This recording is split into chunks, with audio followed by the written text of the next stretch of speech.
आज आम एपरी एक जलखिया बनैबा जहाकू बनैबा बहुत सहज घरे थिबा अल्प केतक सामग्री रे एही रेसिपी आमर बनिकी रेडी हो आपण टिफिन ले मध्य व्यस्तता भितर बनैकी मध्य देई परिबे आउ थरे बनैकी खाइला परे बारंबार खाइबा पई मन करिवे।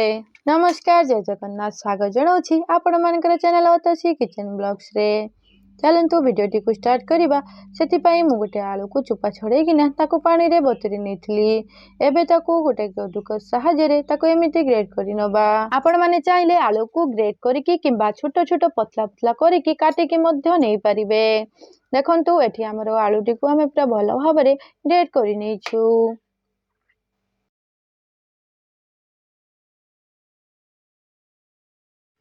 एबे ग्रेड करके रखिथिबा आलू को गोटे बाउल को हमें बाहर कर नबा।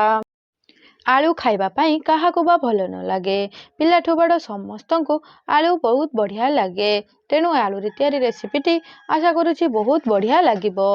एबे मु एठी सब कदुकस करके रखिथिबा आलू को गोटे बाउल को बाहर कर नैछि आउ सेथिरे दे देछि गोटे कप अटा। अटा को ग्राम्स रे नेले 250 ग्राम रो अटा मु एठी नैछि। एबे दे देबा एथिरे स्वाद अनुसार गोटे चामच लूण आउ आधा चामच हळदी गुंड। एबे एथिरे अल्प अल्प पानी देई आकु भल भाव रे गोटे पूरा गाढ़ा पेस्ट बनै नबा।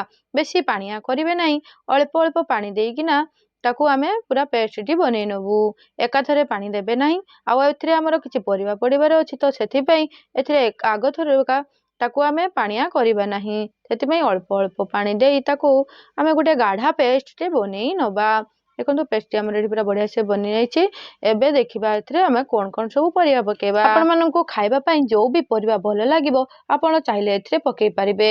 एथिरे मु नेइचे गोटे पालक कैप्सिकम को छोट छोट पीस करकिना काटिकी नेइची आउ टमाटो को गोटे काटिकी नेइची तार जो मंजी अंश थाए ताकू मु बाहर कर नेइची।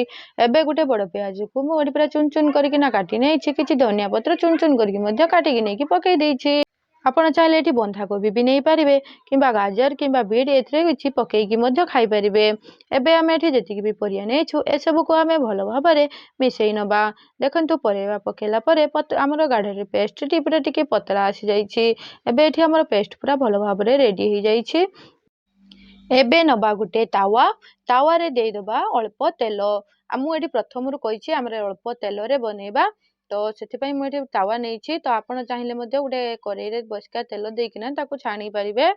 तो जतिकी मु तेल नेइछि आमे जतिकी भी बैटर बनेइछे हमर सबु जाको बैटर एठी माने बढ़िया से हमर जतिकी बनेवा कथा से बनि जिवो। तावा रे दबा समय रे गैस रो फ्लेम टिके हाई रखिथिबे तापरे आमे गैस रो फ्लेम को लो करिनबु।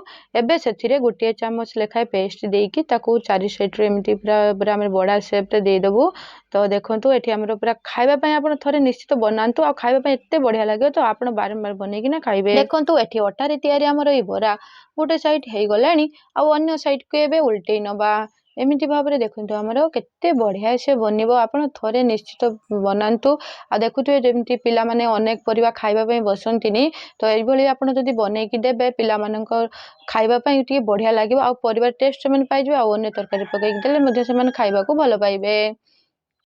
जदि मोर ये वीडियोटी आपण मानकु पसंद आसीबो ता लाइक करिवे शेयर करिवे आ कमेंट करबा को जम्मारु भी भूलिबेनी। जदि आपण माने मो चैनल ले नुआ ताले सब्सक्राइब करबा को जम्मारु भी भूलिबे नाही। बेल आइकन को दबे देबे जहा द्वारा कि मु जे कोनोसी भी वीडियो प्रथमे छाड़ीबे तो आपण मानक पाखरे जाई पहुंची जिवो। एठी हमर बरा सब देखंतु पूरा बढ़िया से हेई गलानी। एबे आकु आमे देखंतु आमे जेतिकी भी तेल पकेइथिलु बहुत तेल बंची जाइछि। एही तेल रे आमे जेतिकी भी पेस्ट बनेइथिलु आमे एही भली भाबरे सबु जाको आमे बरा बनेई नबु। जदि यही बरा आपण बनेकिना आपण पिलांको टिफिन ले दउचंती तो देखिबे जो टिफिन आपणकर फेरिकी आसुथिबो तो आपणको पिलारे टिफिन पूरा पूरा खाली हेकिना ही आसुथुबो।